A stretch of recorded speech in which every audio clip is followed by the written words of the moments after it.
اور کچھ کو شاید بالکل بھی یاد نہ ہو، اس لیے کہ بات بہت پرانی ہے.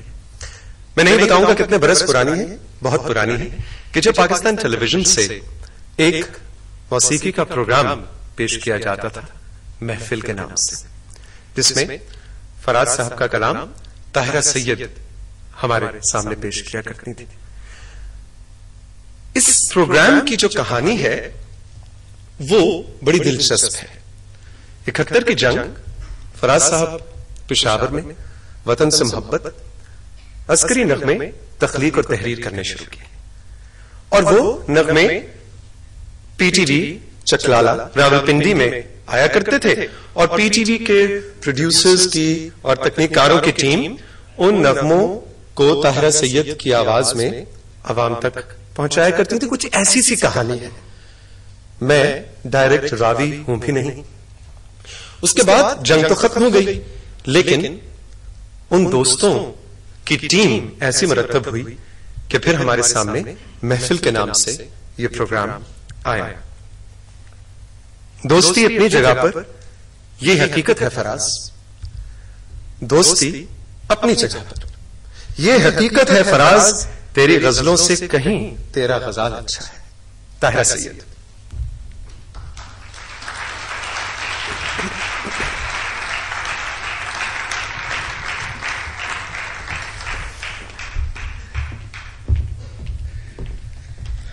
السلام علیکم. السلام علیکم. کہانی میں نے صحیح سنائی یا کچھ سن آگے پیچھے؟ میرا خیال ہے ابھی آپ پیدا نہیں ہوئے تھے، اس لیے میں بہتر سنا سکتی ہوں. اور ہوا یوں تھا کہ واقعی میں جنگ کے دوران اور جنگ کے آفٹر ایفیکٹس میں فراز صاحب was very moved and very intense about it. تو انہوں نے بہت سی چیزیں لکھی جو کہ میں ان دنوں اسلام آباد میں ہی آ گئی، اور پنڈی میں انفیکٹ. اور ساتھ ساتھ جیسے حالات بدلتے گئے ویسے ویسے ریکارڈنگز بھی بدلتی گئیں. اور ڈھاکہ کی جب فال ہوئی ہے تو تب فراز صاحب نے بہت ہی موونگ 2 پوئمز لکھی، اور وہ میں نے گائیں، اور کچھ دن وہ چلی. اس کے بعد انہوں نے کہا کہ نہیں جی اب آپ خوشی کے نغمے گائیں، کیونکہ بھول جائیں کہ کیا ہوا تھا. فال پہ خوشی ہوئی. تو اس کے بعد پھر انہوں نے چھوڑ دیا لکھنا. ظاہر ہے ہی was not going to change his stance on that. مگر اس اسنا میں انہوں نے کچھ بہت ہی خوبصورت نغمے اور انفیکٹ انسپائرنگ سانگز بھی لکھے. کوئی جیسے کہ وہ تھا اے وطن، وہ میں نے گایا تھا. پھر تھا جگمگ جگمگ چاند ستارہ زندہ ہے ہر شہر ہمارا. اور پھر اس کے بعد فال آف ڈھاکہ کے بعد انہوں نے 2 بڑے ہی سیڈ اور بڑے ڈپریسنگ لکھے گیت، جو کہ میں نے پھر نظمیں گائیں اس پہ. مگر جو محفل کا تھا پلان، وہ میرا خیال ہے ہو چکا تھا. محفل کا پروگرام پہلے ہو چکا تھا، وار سے پہلے یعنی. اور وہ یوں ہوا تھا کہ شہزاد خلیل تب اسلام آباد میں تھے، تو انہوں نے ممی کو کہا کہ یہ پروگرام ایک ہم کرنا چاہتے ہیں محفل کے نام سے، جو کہ ٹائٹل میرے اس فلمی گانے سے لیا گیا تھا، یہ محفل جو آج سجی ہے اس میں سے لیا گیا تھا. تو اب تک میں نے کوئی ریگولر پروگرامز نہیں کیے تھے ٹی وی پہ، کوئی آف اینڈ آن ایک گانا کہیں گا دیا. تو میرے لیے یہ ایک بڑی امپریسو وہ چیز تھی. انہوں نے کہا کہ جی ایک پروگرام ہوگا اور اس میں آپ نے گانا ہے. تو میں جیسا کہ ممی کا حکم تھا میں ان کے ساتھ آ گئی، اور وہاں چکلالہ میں ہم بیٹھے تھے. اور فراز صاحب کو میں نے پہلی دفعہ دیکھا اور ملاقات ہوئی، اور مجھے انہوں نے کہا کہ یہ شاعر ہیں. تو میرے دماغ میں اب وہ شاعر کا جو حلیہ تھا وہ یا تو کافی عمر زیادہ ہو اور کچھ کپڑے پھٹے ہوں اور کچھ شیروانی ہو، کیونکہ تب تک میں نے جو غالب کی یا بڑے شاعروں کی تصویریں دیکھی تھیں وہ مجھے کچھ ایسے ہی لگے. تو آئی واز امیزڈ کہ دس young looking handsome man dressed in a combination coat and pants, and he came forward and they said کہ جی یہ لکھیں گے. انہوں نے لکھی ہے شاعری آپ کے پروگرام کی. میں کو خاص امپریس نہیں ہوئی کیونکہ وہ میرے جو دماغ میں تھا کہ جو ڈریم پوئٹ تھا وہ تو اس طرح کا نہیں ہوتا نا, casually dressed and so with it. So anyhow ہماری ملاقات ہوئی and we started talking, and میں نے پھر وہ گایا یہ عالم شوق کا دیکھا نہ جائے, اور ایک تھا کیا رخصت یار کی گھڑی تھی. تو اس پروگرام میں واقعہ بڑا کوٹ ہوتا ہے کہ کسی ایک غالباً ریکارڈنگ کے اندر ممی نے اچانک کنٹرول روم میں کہہ دیا تھا کٹ، اور انہوں نے کہا جی بہت فاصلہ کم ہے، وہ ذرا فاصلے والا ذرا فاصلہ بہت تھا.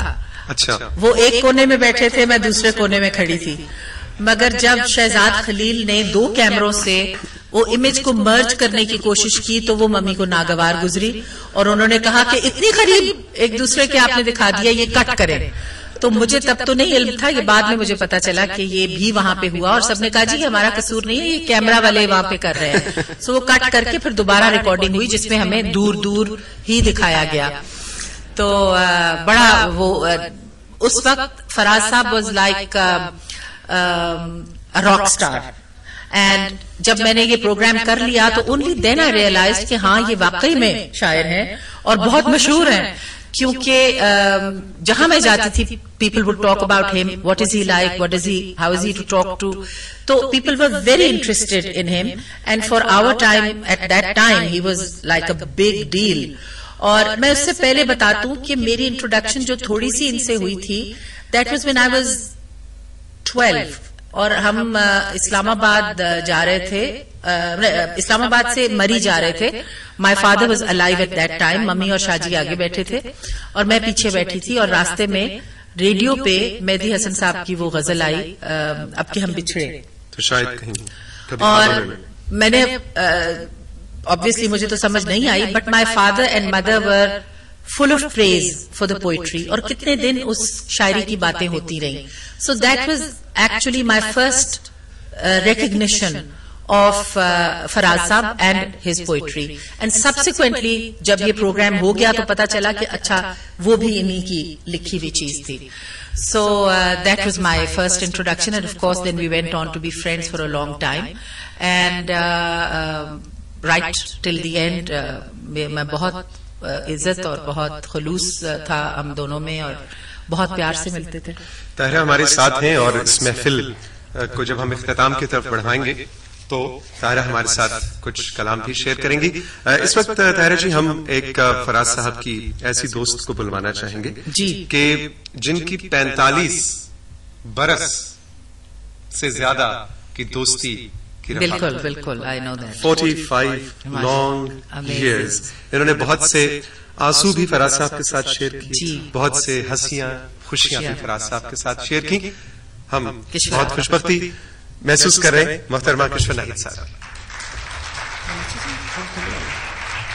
دوستو، ایک نظم جو اپنے دوست فراز کے لیے میں نے لکھی تھی وہ آپ کے سامنے پیش کرتی ہوں.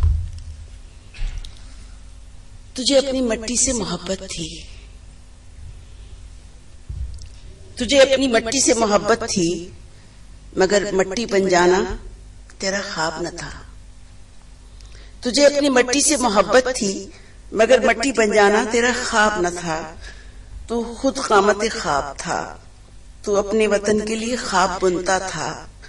تو چاہتا تھا کہ جس ملک کو زنجیریں پہنا کر آزاد کیا جا رہا ہے، اس ملک کے بے امان لوگوں کے لہجے میں وہ تڑپ ہو کہ پہاڑ لرز اٹھیں، وہ شعور ہو کہ چنگیزیت مدفون ہو جائے، وہ تنازی ہو کہ فرعونیت محجوب ہو جائے، وہ جاذبیت ہو کہ کھلکھلاتی ہنستی لڑکیاں تیرے نام اپنی محبت رقم کر رہی ہوں. تو نے تو بجھتے چراغوں کو سکھایا تھا کہ ہوا کا مقابلہ کیسے کیا جاتا ہے. تو نے تو حسن و خوبی کے سارے استعارے ان لیلاؤں کے نام لکھ دیے تھے جو جاگتی تھیں تو تیرے شعر پڑھتی تھیں، اور سوتی تھیں تو سرہانے تیرے خواب سنبھال سنبھال کر رکھتی تھیں. تو مغتصبوں اور غاصبوں کو یاد دلاتا رہتا تھا کہ غیرت اور محبت کے جوش میں یہ بے بس عوام جاگ بھی سکتے ہیں. تو نے آمروں اور ناقبت اندیشوں کو پشیمان کرنے کے لیے شاخوں کو کمان بننا سکھایا تھا. تو نے ناصحوں اور ملاؤں کو قذاقوں کا نامور کہا تھا، اور بھول کے بھی تو نے مدح قاتل نہیں لکھی تھی. میں تیرا ماتم نہیں کروں گی، میں تیرا ماتم نہیں کروں گی، میں تیرے نام کا قصیدہ لکھوں گی. تو ہمارے قبیلے میں نعرہ مستانہ لگانے والا وہ عزیز دوست تھا